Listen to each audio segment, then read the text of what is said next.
2014 সালে মোদী সরকার ক্ষমতা আসার পর থেকে ভারতের সংখ্যালঘু মুসলমানদের উপর নির্যাতন শুরু হয়েছে। তখন থেকেই হিন্দু উগ্রবাদী গো হত্যা সন্দেহে মুসলমানদের উপর হামলা ও তাদের পিটিয়ে হত্যা করছে। গরুর প্রসূত খাওয়া ও রাখা নিয়েও হিংসার বলি হতে হচ্ছে।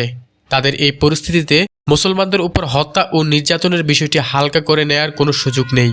যদিও ভারত সরকারের পক্ষ থেকে প্রতিবাদ জানানো হয়েছিল, কিন্তু বিজেপি সরকারের এই উগ্র সাম্প্রদায়িকতা বন্ধ হয়নি। তাহলে কি ভারতে মুসলিম হত্যাই বিজেপির টার্গেট? প্রতিবেশী রাষ্ট্র ভারত স্বাধীনতার সবাই স্বার্থের কারণে আমাদের উপকার করলেও স্বাধীনতার পর থেকে এমন কোনো জুলুম নির্যাতন নেই যা তারা করেনি। ভারতে মুসলমান অত্যাচার দেখে আসমান জমিনও কেঁদে উঠেছে। এত নির্যাতনের পর ভারতের মুসলিম হত্যা বন্ধ করতে বিশ্বের মুসলিম নেতারা নীরব কেন পদক্ষেপ নিচ্ছে না? এমন অবস্থায় মুসলমানদের করণীয় কি? অবশ্যই মুসলমানদের করণীয় রয়েছে, দিক নির্দেশনা রয়েছে। এখন দেখার বিষয় বিশ্বের মুসলিমগণ সে দিক নির্দেশনা গ্রহণ করেছেন কিনা, মানছেন কিনা।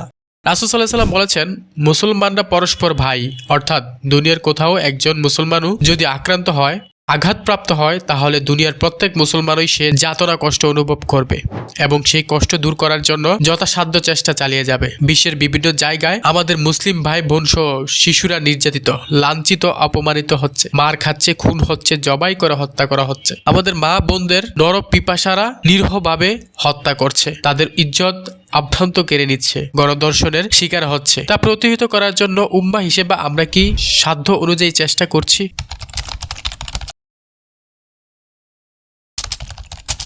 ভারতের পশ্চিমবঙ্গের ট্রেনে হুগলির বেসরকারি এক মাদ্রাসা শিক্ষকের একটি হিন্দু ধর্মীয় সংগঠনের লোকজন তাকে জয় শ্রীরাম স্লোগান দিতে বাধ্য করতে চেষ্টা করছে এবং তাকে মারধর করে ট্রেনের প্ল্যাটফর্ম থেকে ফেলে দিয়ে তাকে দেশ ছাড়তে বাধ্য করানোর হুমকি দেয়া হয়েছে বলে জানিয়েছে মাদ্রাসার শিক্ষক শাহরুখ। কিন্তু আমরা মুসলমান ঘুমিয়ে আছি। ভারতের রাজ্যের একদল হিন্দু 24 বছর বয়স তাবরেজ আনসারিকে বৈদ্যুতিক খুঁটির সাথে বেঁধে চতুর্থ দিক থেকে নির্যাতন করছে। স্থানীয় টেলিভিশন চ্যানেলগুলোতে এই ভয়াবহ চিত্র দেখা গেছে। লোকজন লাঠি দিয়ে পেটাচ্ছে এবং জয় শ্রীরাম জয় অনুমান বলতে তাকে বাধ্য করতে চেষ্টা করছে। On the night of 19th June in 2019, a mob lynching incident shook India. A 24-year-old man named Tabrez Ansari was... কিন্তু তিনি বলছেন না। তবে ভিডিওতে দেখা গেছে তিনি মার খেতে খেতে কাতর স্বরে বলতে থাকেন, আমার মা মারা গেছেন, তার নামে শপথ করে বলছি আমি এমন কাজ করিনি, অর্থাৎ চুরি করিনি। কিন্তু তাকে রেহাই দেওয়া হয়নি। অসুস্থ অবস্থায় হাসপাতালে নেওয়ার 4 দিন পর মারা যান তিনি। তাবরেজ মারা যাওয়ার পর তার স্ত্রী শায়েস্তা আনসারি এনটিভি চ্যানেলকে বলে তার স্বামী মুসলমান, এজন্য তাকে নিষ্ঠুরভাবে পিটিয়ে হত্যা করা হয়েছে। এখন আমার কেউ নেই, আমি এখন কিভাবে বাঁচবো?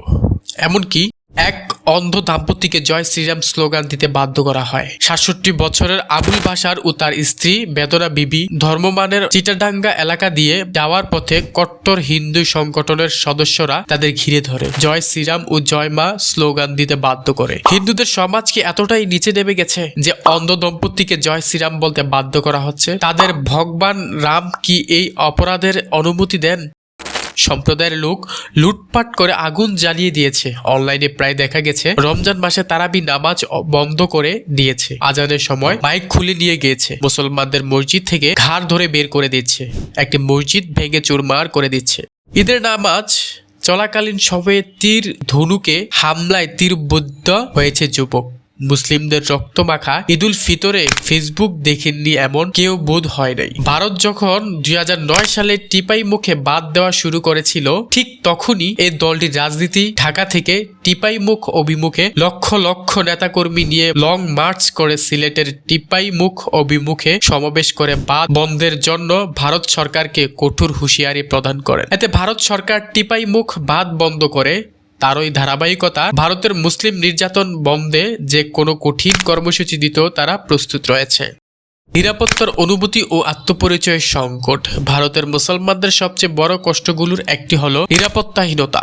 গত কয়েক দশকে গো রক্ষা আন্দোলনের নামে কিংবা ধর্মীয় দাঙ্গায় বহু মুসলিম জীবন ঝরে গেছে।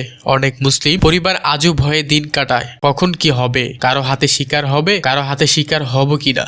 এই আতঙ্কে। দিল্লি দাঙ্গা, মুজাফফরগঞ্জ দাঙ্গা 2013, গুজরাট দাঙ্গা 2002, এসব ঘটনা মুসলমানদের মনে স্থায়ী ভয় আর সন্দেহের ছাপ রেখে গেছে। সংবিধানে ধর্মনিরপেক্ষতার নিশ্চয়তা থাকলেও বাস্তব জীবনে মুসলমানেরা প্রায়শই ধর্মীয় পরিচয় লুকিয়ে রাখতে বাধ্য হন। শিক্ষা ও অর্থনৈতিক অবস্থা। অনেক মুসলিম পরিবার আজও দারিদ্র্য সীমার নিচে জীবন যাপন করছে। পড়াশোনার ক্ষেত্রে তাদের অগ্রগতি বাধাগ্রস্ত হচ্ছে নানা সামাজিক এবং আর্থিক প্রতিবন্ধকতার কারণে। একটি বিশ্লেষণে দেখা গেছে অনেক মুসলিম পাড়া বা মহল্লায় মানসম্মত স্কুল বা হাসপাতাল নেই, এমনকি বেসরকারি সংস্থাগুলো মুসলিম অধ্যুষিত এলাকাগুলিতে বিনিয়োগ করতে অনীহা দেখায়। এর ফলে উন্নয়নের মূল ধারা থেকে মুসলিম জনগোষ্ঠী আরো দূরে চলে যাচ্ছে। নারী ও মুসলমান সমাজ।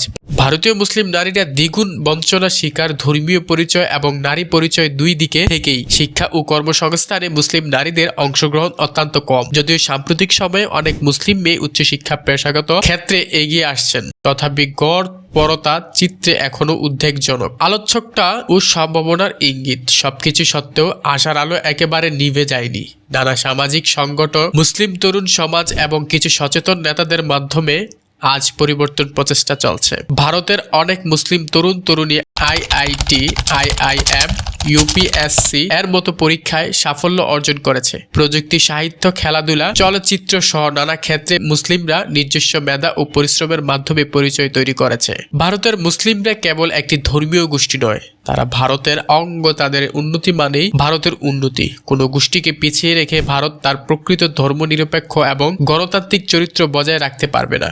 আজ 20 কোটি মুসলমানের নীরব কান্না শোনা প্রয়োজন। তাদের কষ্ট বোঝা জরুরি। বাস্তবিক অর্থে ভারতীয় গণতন্ত্রকে রক্ষা করতে হলে সমাজের প্রতিটি অংশের মর্যাদা এবং অধিকার নিশ্চিত করতে হবে। মুসলমানদের নীরবতা যেন আর দীর্ঘায়িত না হয়, এই হোক আজকের প্রত্যয়।